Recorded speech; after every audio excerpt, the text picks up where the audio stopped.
Hi, my name is Justice. I wanted to say thank you for checking out this video.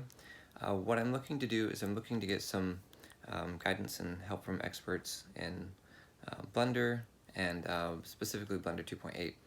I'm looking at developing a way for Blender to be used while sitting on the couch without feeling like you have a slowed down crappy process. So basically, the idea is that you would use the Tablet Pro Artist Pad to navigate in Blender.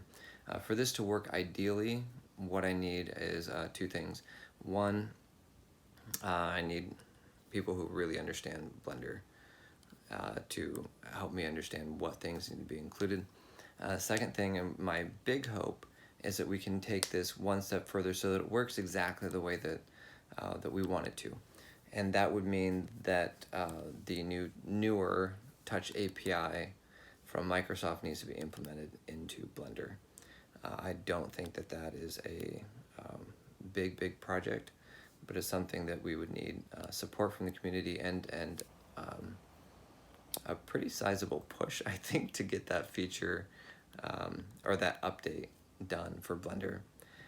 Anyway, it would be really great, and I think there's a lot of people who would really love to be able to sit on their couch and do full-scale Blender projects next to their kids, or sitting at a park or wherever on a plane, and able to actually do some really cool creative creating. Okay. Thank you for being a part of the solution with me. This is not an easy thing to do, and I don't think that we're going to have a great solution without help from people who really know what they're doing. So I'm hopeful that we will get a couple people who really have a great grasp of what's needed to make this work, just willing to do some Skype calls with me, and also involving the community in the development so that we can get this update made. That would be so cool. All right, thanks.